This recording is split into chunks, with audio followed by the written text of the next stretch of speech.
오늘은 정죄와 용서에 대해서 같이 생각을 해보겠습니다. 오늘 본문의 배경은 8장 2절에 보면 예수님께서 성전에서 가르치실 때 일어난 일입니다. 초막절에 올라오셔서 예수님은 이적을 행하지 아니하시고 오직 가르침에 힘쓰셨습니다. 우리의 육체적인 질병의 고침보다 예수님께서 우리 영혼의 회복, 영혼의 치유에 더 중하심을 두고 복음서에 이적이 많이 나와 있지만 주님의 초점과 핵심은 진리의 가르침에 있었습니다.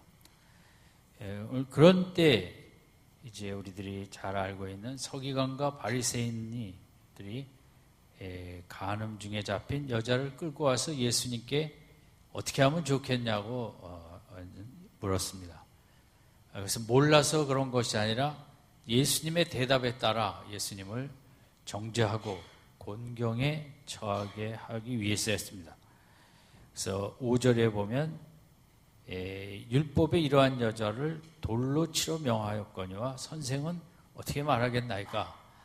그래서 돌로 치라고 할 때는 물론 말씀에는 맞지만 당시 공의에도 있고 그런 절차와 법적 질서를 무시한 채 예수님이 그런 판결을 내리는 것도 그것이 맞지 않았습니다.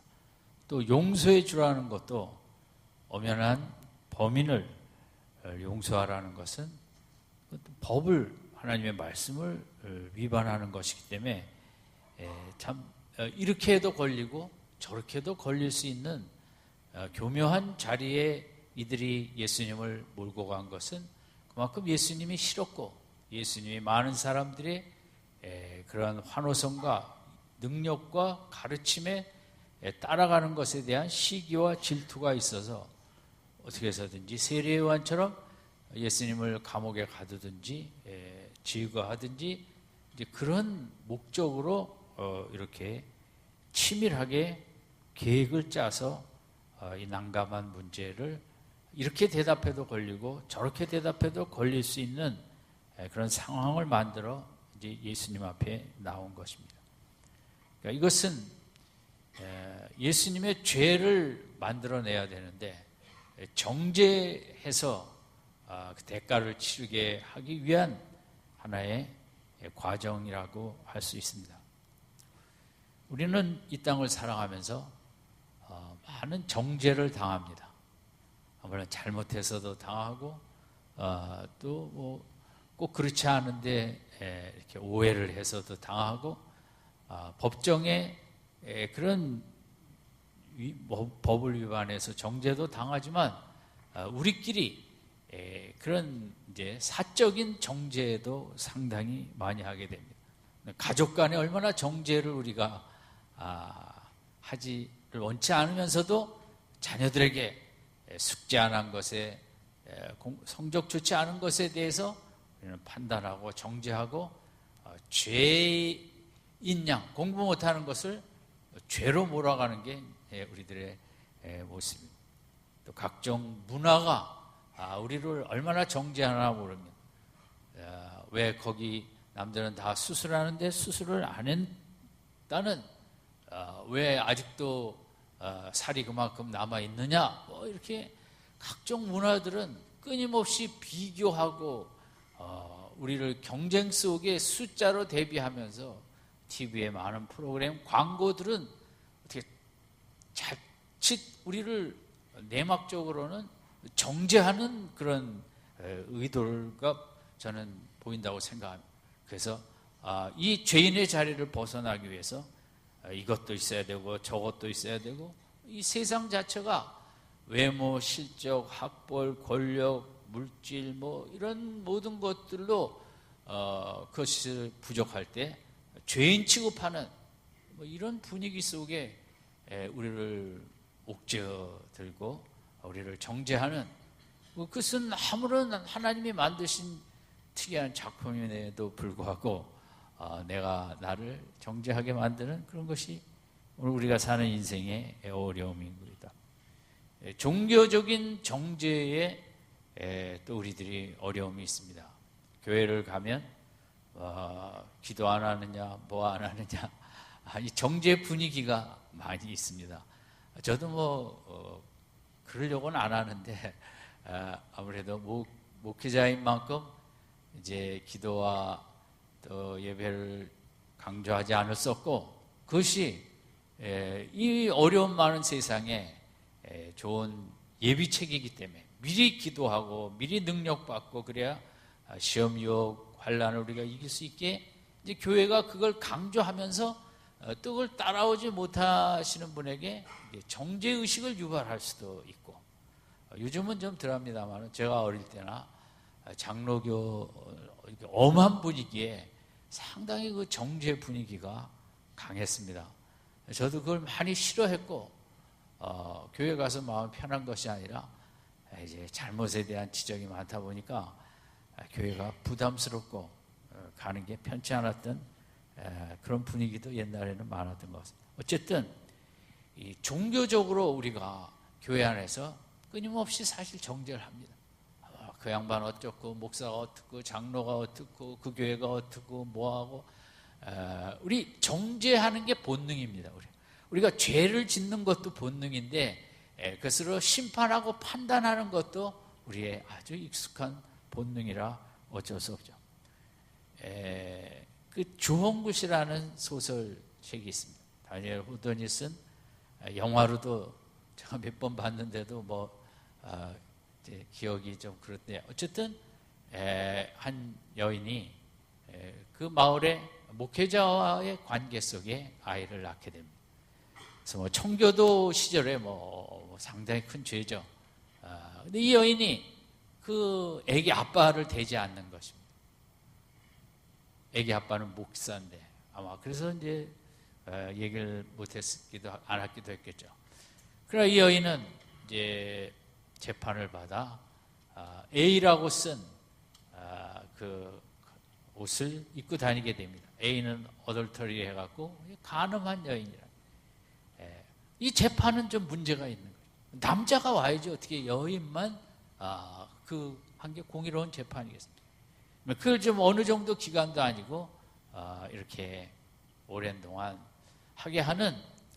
그래서 이 소설을 쓴 작가가 왜 이런 소설을 썼는가?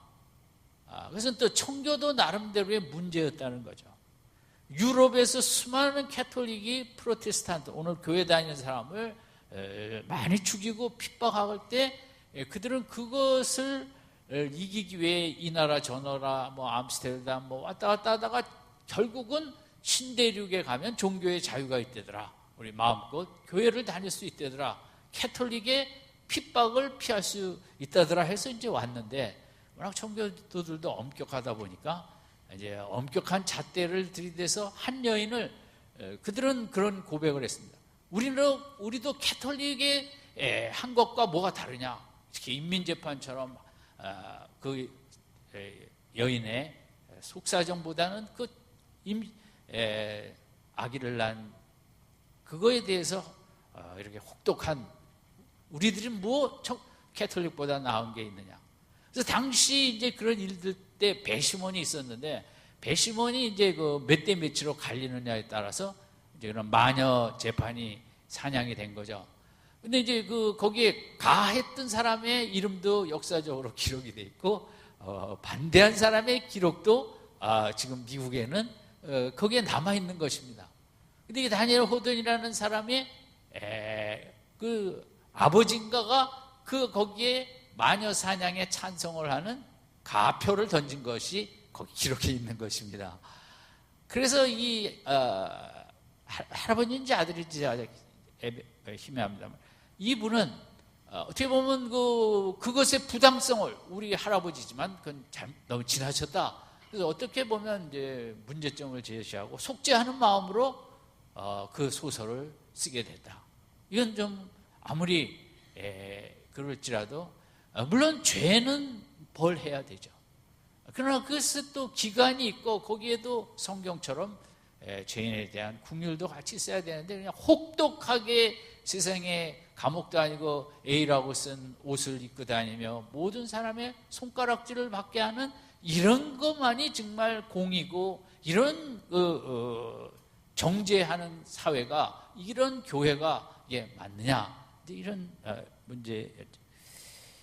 어쨌든 우리는 이제 도처에서 문화적인 정죄를 받고 가족은 가족대로 그 서로 마음에 안 들면 잘했느니 잘못했느니 뭐 이런 정죄를 교회는 교회대로 이런 정죄를 서로 주고받는데 우리가 익숙한데 이게 이제 인간은 그럴 수밖에 없습니다. 인간의 양심도 있고 본능적으로 그럴 수밖에. 그럼 마귀는 이렇게 우리 마음속에 또 그런 정죄의식을 아주 강화하고 유발하는 것입니다. 로마서 7장에 바울은 정말 당시 최고의 성자였지만 그 마음에 죄를 이길 수가 없었던 것입니다. 그러니 마귀는 네가 종교 지도자가 맞냐? 너는 아직도 마음속에 죄를 짓고 있냐? 세상 사람은 모르지만 우리 인간은 뭐 교회 100년을 다녀도 마음에는 그 성경적으로 보면 죄가 가득합니다. 뭐 교회 다니면 의인이 되는 것이다. 그런 말은 맞지 않습니다. 교회 다니면 더 죄인이 되는 것입니다. 왜냐하면 말씀을 읽다 보면 더 죄인만 깨닫게 되는 거예요. 그러니까 바울도 얼마나 그런 그 자신에 대해서 안타까울 때 마귀가 비방자라는 이름도 있거든요. 마귀가 막 부추길 때 너무 마음이 힘들었던 것입니다. 그래서 로마서 7장을 쓴 거죠. 우리가 뭘 잘못했을 때 그것으로 끝나지 않고 마귀는 또 하나님의 자녀들에게 와서 마음을 들썩입니다. 네가 하나님의 자녀냐? 네가 집사냐? 네가 권사냐? 장로냐? 목사냐? 뭐 복잡한 것입니다. 우리 마음에 죄도 짓지만 이렇게 세상에서 쏟아지는 이 정죄가 가득합니다. 내가 또 나를 정죄합니다. 과거를 되돌아보면서 그때는 왜 그렇게 했던 거 하고 또 정죄를 하고 인간은 참 묘한 존재입니다. 심심하면 과거의 즐거운 추억을 생각하기보다는 과거에 내가 잘못한 일을 끄집어내서 생각하는 게 인간의 본능이라는 거죠. 그러니까 참 너무 그래서 인간은 축복의 존재이면서도 신비한 존재인 거예요. 그러니까 우리가 뭐 바빠서 일할 때 모르지만 가만 보면 세상에 이런 정죄가 그냥 TV에서 쏟아지고 그냥 옆에서 쏟아지고 교회 가면 또 교회에서 왜 이거 안 했느냐 뭐하냐 쏟아지고 가족은 가족끼리 뭐냐 왜 안 하냐 마귀는 마귀대로 그냥 우리를 들쑥이고 정죄하고 나는 또 거기 다 듣고 보니 그 맞는 말이니까 또 내가 나를 정죄하는 정죄가 꼭 나쁜 것만은 아니지만 우리 인간이 참 어떻게 해결할 수 없는 무거운 짐이기도 합니다. 정죄의식은 어떻게 보면 좋은 면도 있습니다. 사회라는 공동체가 바르게 서기 위해서는 이 정죄의식이 바로 서야죠. 죄의 개념, 아직도 우리 나라의 부족한 부분은 좀 죄의 개념이 여러 가지로 약하지 않습니까? 선진국에 비해서. 그래서 그런 정죄의식이 약한 거예요. 그게 좀 더 강화돼야 될 필요가 있어요. 우리는 그런 좋은 나라를 만들기 위해서. 그 음주운전에 대해서 이런 이제 나라마다 하는 게 나왔는데, 말레이시아는 음주운전을 할 경우는 그 배우자도 같이 감옥에 구속을 한다고 합니다. 참 좋은 법이다. 저는 교회 안 나오는 여자 성도가 있으면 남편과 함께 감옥에 가셨나. 또 핀란드는 한 달 월급을 압수한다는데 그게 많은 사람은 그 큰 돈 아니겠습니까? 미국의 워싱턴 주라고 시애틀 쪽에 주는 피해자가 사망했을 경우는 1급 살인죄를 적용하고 최하 징역 50년에서 종신형을 하고, 독일에서는 피해 보상금뿐만 아니라 피해자의 평생 연금을 지불해야 돼요. 참 맞는 것 같아요. 그 평생 고통을 짊어져야 되는데 평생 연금을 지불하는 게 그것도 좋아 보입니다. 터키는 집에서 30km 떨어진 데 갖다 놓고 집까지 걸어가라. 그래서 경찰이 뒤로 쫓아온대. 걸어가나 안 걸어가나. 근데 뭐 그때 양반인데 불가리아는 교수형에 처한다고 합니다. 우리가 얼마나 좋은 나라에 살고 있는지 지금 엘살바도르는 그냥 총살이랍니다. 왜냐하면 그들도 그 나라들도 얼마나 골치 아팠으면 정죄의식이 약하니까 도대체 너무 선한 백성들이 이런 분들 때문에 평생 고통을 당하는 이게 얼마나 정말 고통스러운 문제였으면 이렇게 하겠습니까? 대한민국은 어떤가? 대한민국은 세계에서 가장 솜방망이 심판을 하는 나라고, 그것도 조금 있으면 다 8.15 특사로 풀려나는 이런 대한민국 같은 나라가 없답니다. 음주운전 앞에 이렇게 관대하냐? 부처님의 자비와 예수님의 용서의 사랑이 가득한 대한민국은 이번 정부가 임기 안에 이 음주운전에 대한 법만은 반드시 좀 똑바로 세웠으면 하는 게 바람입니다. 그러니까 정죄의식은 사회적으로 어떤 이런 부분에서 너무 필요합니다. 그게 약하니까. 우리나라처럼 음주운전의 재범률이 높은 나라가 없다는 거죠. 왜냐하면 처벌이 약하니까 다 재범이 너무 많다는 게 이제 다른 나라와 달리 우리나라의 문제는 그것이 너무 관대하니까 이제 그렇게 되는 거죠. 그러니까 사회적으로는 이 정죄의식이 너무 필요합니다. 도덕적으로 요소에 많이 필요하고 그런 나라를 지금 세워가고 있죠. 우리도 아직은 부족하지만, 그러나 또 이게 정죄의식이 그런 긍정적인 면도 있고, 또 한편은 아까 말씀드린 이런 문화와 가족과 종교와 마귀와 나 자신까지도 소신과 철학이 뚜렷하지 않아 남들이 말하는 정죄의식에 내가 거기 넘어가 갖고 나를 정말 비하하게 되고 나의 존재에 대해서 열등감을 갖지 않을 수 없는 이런 것들이 우리에게는 문제인 거죠. 어쨌든 이제 그 사회적인 정죄의식은 오늘 본문에서 의도하는 건 아니고, 오늘 본문은 이 여인의 경우도 물론 이제 이게 너무 21세기도 아니고 현장에서 가늠하다 잡혔다.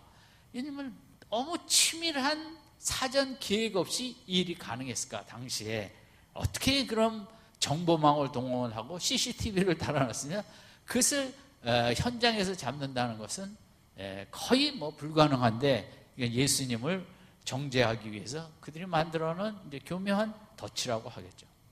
물론 이 여인은 잘못했지만 당시 법으로 보면 일단 여인은 구속 상태로 들어가고 재판 과정을 통해 벌을 받는 것이고, 구약에도 이 간음의 현장에 있어서 둘 다 와야 된다는 거죠. 남자 여자 같이 벌 받는 거지, 이렇게 여인만 끌고 오는 것은 이거는 이제 법에 위반되는 행위죠.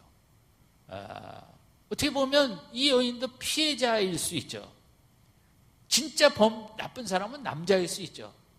그런데 그것은 바리새인과 서기관들이 어떻게 교묘히 남자는 흔적 없이 없어지고 단지 여자만 데리고 와서 하는, 그러니까 그리고 그 여자를 일단 이 범행자가 되면 일단 이제 우리도 경찰에 구치소에 수감을 하든 그렇게 하는 거지, 이 많은 사람 앞에 재판이 끝나지도 않기 전에 이렇게 끌고 나와 치욕적이고 모욕적인 이런 과정을 밟는다는 자체는 이건 엄연한 위법인 거죠.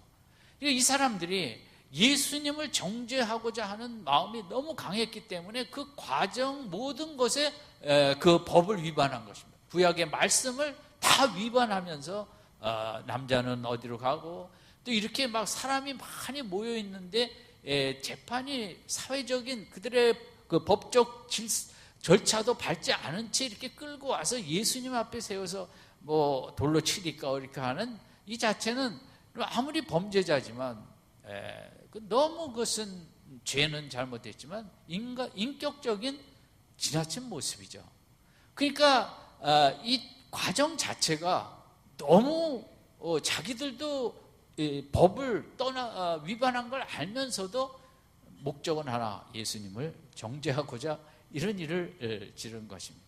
예수님이 땅을 보시면서 땅에다가 뭘 쓰셨는데 그건 아무도 모르죠.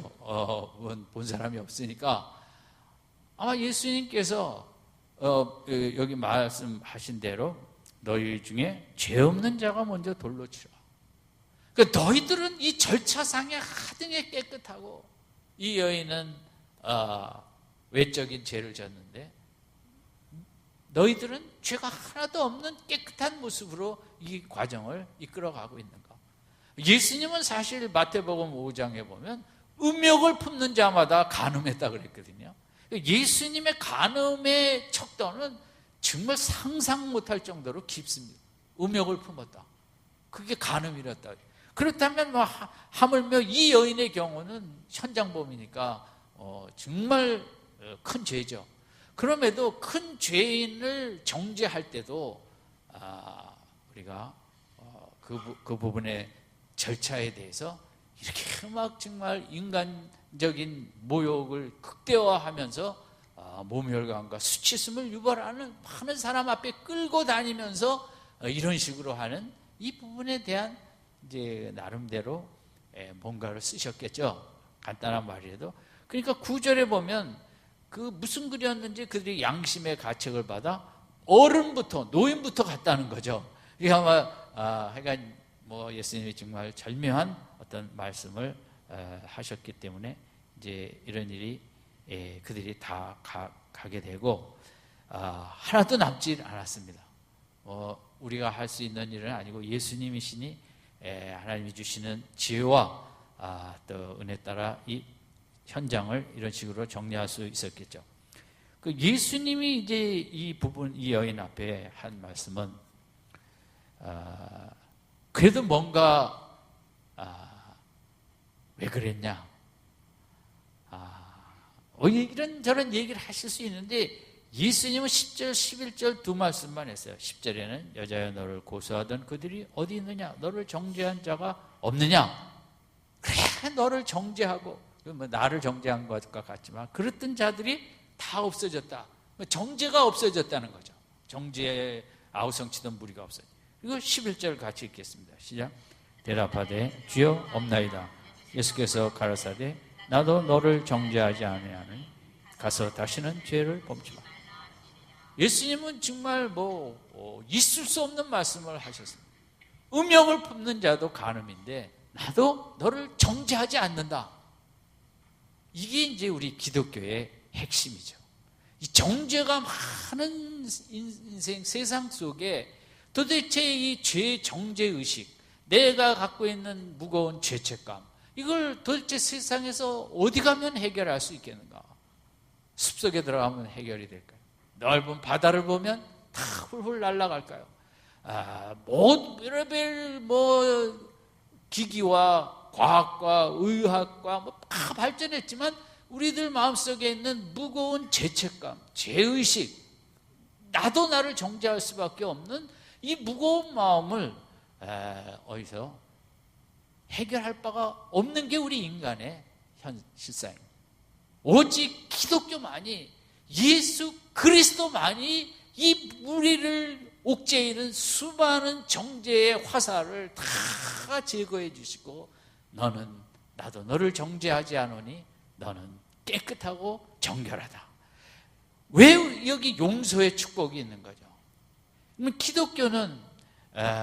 기독교의 용서는 세상의 가장 큰 이적 중에 이적이라고 할 수 있습니다. 용서를 체험하는 건 이적입니다. 우리가 병고침을 받는 게 이적이라고 하는데 이적이죠. 그러나 이 마음을 깨끗하게 하는 이 이적보다 큰 이적은 없습니다. 이것은 기독교만이 그 용서를 복잡하게 하는 것이 아니라 예수 안에 있기만 하면, 예수 안에 들어와 있기만 하면, 예수 십자가 붙잡기만 하면, 예수 안에 있으면 용서가 있다. 이게 인류를 향한 해방과 자유와 기쁨의 메시지거든요. 뭘 해야 되고, 고행을 해야 되고, 수행을 해야 되고, 일천 번제를 뭘 해야 되고, 뭘 하나도 없이 그저 예수 안에 들어와 십자가 붙잡고 있는 자는 어떤 정죄도 예수님께서 다 벗겨버리시고 너는 정결한 하나님의 자녀다 선포하는 게 우리 기독교인 줄로 믿습니다. 여러분, 이 아침에 우리 마음을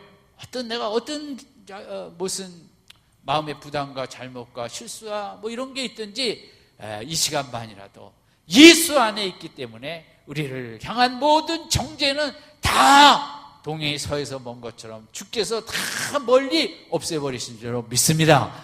이 정결한 마음, 그래야만 새 출발이 되거든요. 용서의 목적에 중요한 것은 새 출발입니다. 사람이 그 용서를 받아야 또 그 회복이 되고 새 출발이 되는데, 이 마음에 용서가 안 되고 정죄의식이 남아있으면 새로운 이제 새 출발이 되질 않는 거예요. 그리고 용서를 받아서 내 속이 깨끗해야만이 하나님과 다시 교제를 할 수 있어요. 기독교의 용서의 최고의 하나님의 목적은 뭐냐? 하나님 왜 우리를 이렇게 쉽게 용서를 늘 해주시느냐? 예수 안에만 있으면. 그래서 용서를 받고 깨끗해야만 하나님과 교제가 됩니다. 하나님과 교제가 되어야 인간이 진짜 인간다운 인간이 될 수 있습니다. 아멘. 인간은 교제에 따라 그 인간이 만들어집니다. 무엇과 교제하느냐? 용서를 받고 정결해야만 하나님과 교제가 되고, 하나님과 교제하는 만큼 우리는 귀하고 온전한 인간이 되어지는 줄 믿습니다. 그래서 용서를 그렇게 하나님은 정말 남발하다시피 이렇게 용서를 해주시는 거예요. 사도 바울이 그 정도면 무슨 죄를 질까? 그렇지 않거든요. 인간이거든요. 그는 자기가 죄인 중에 괴수라고 할 정도로 그 생애가 마지막일수록 자기 인간이 해결할 수 없는 게 죄 문제고, 마음에 낙심과 염려와 불안과 근심과 속상함과 미래에 대한 불투명, 또 엉터리를 하는 사람들에 대한 미워함, 뭐 별의별 많이 왜 없었겠어요? 그리고 그런 이제 부족함이 있을 때 우리 기독교인들의 문제는 뭐냐면 마귀가 그걸 부추긴다는 거죠. 네가 정말 예수 믿느냐? 네가 진짜 하나님의 아들이냐? 네가 정말 그러고도 리더냐? 그 마귀는 그렇게 속삭이게 돼 있는 거죠. 그러니까 바울이 로마서 7장에 오라 나는 곤고한 자로다. 이 사망의 몸에서 누가 나를 구원할꼬?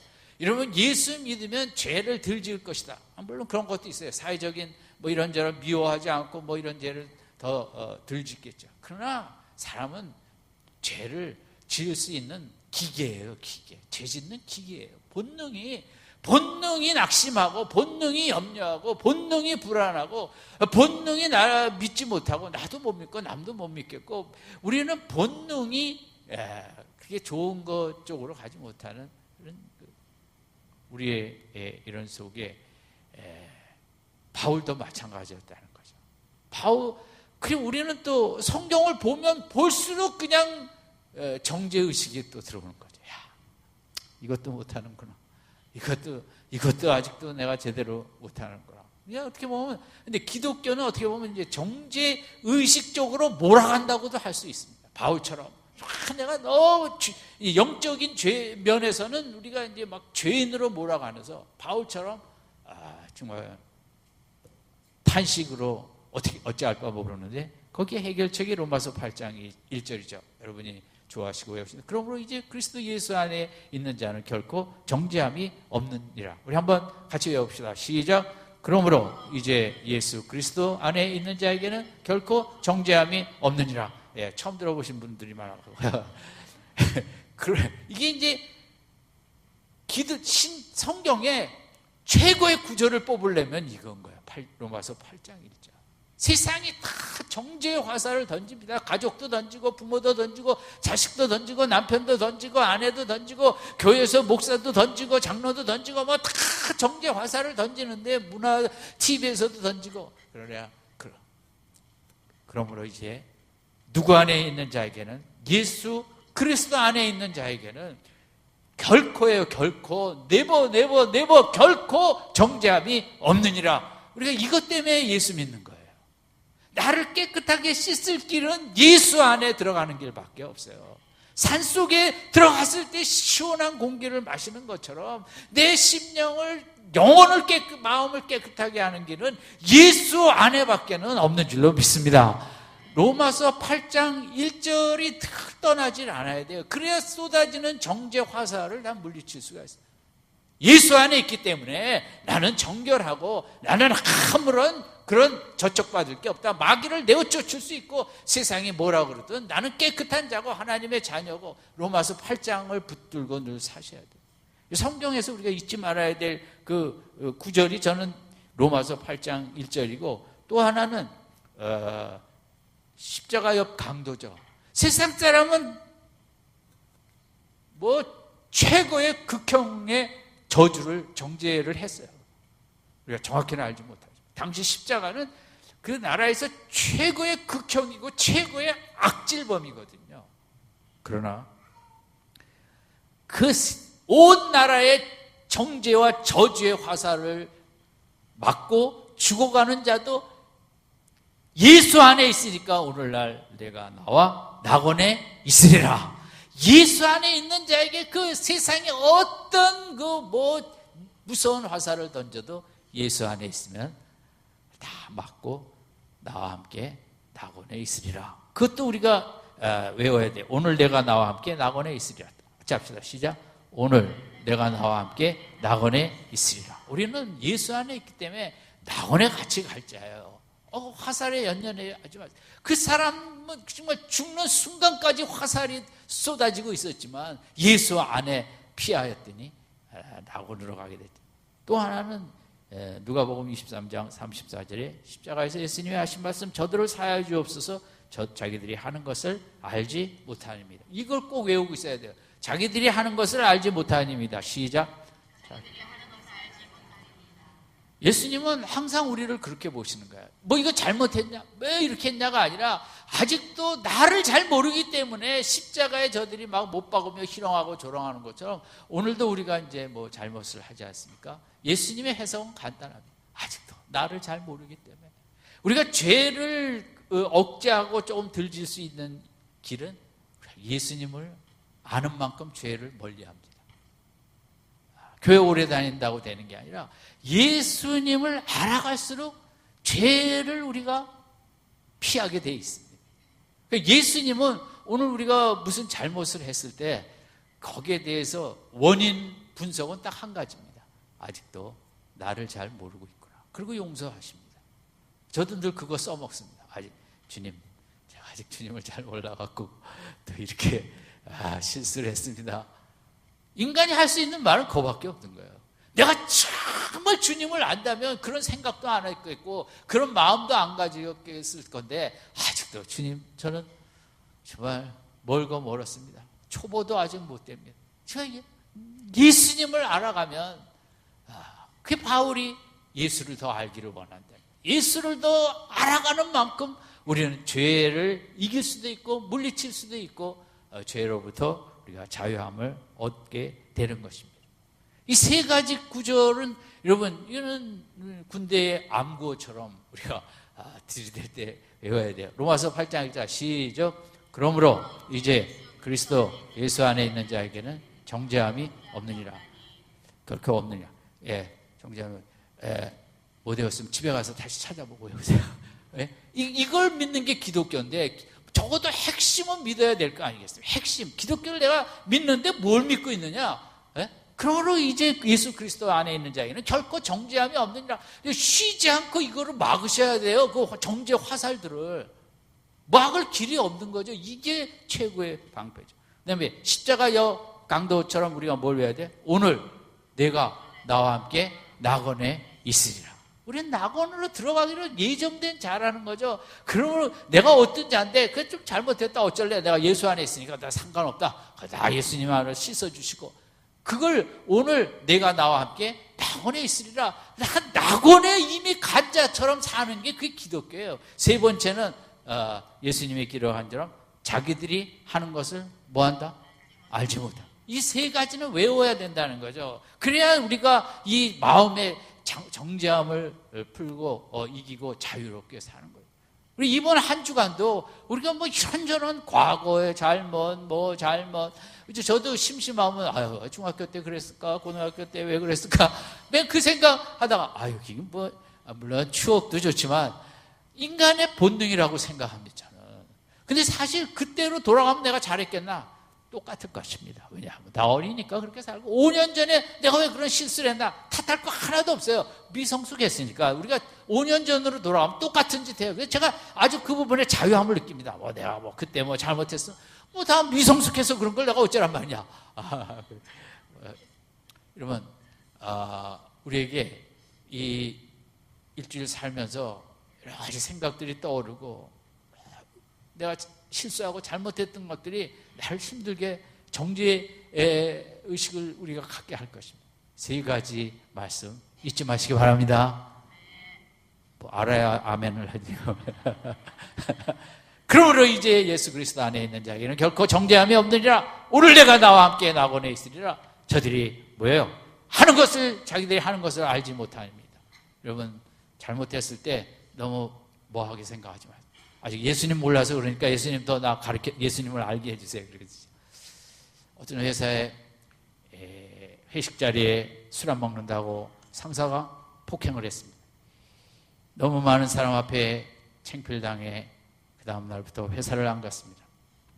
이런 회사를 내가 당겨 뭐하나? 예수를 믿기에 기도원을 가서 며칠 기도하는 가운데 나는 너보다 더한 모욕을 다 당했는데 그거 좀 참으면 안 되니.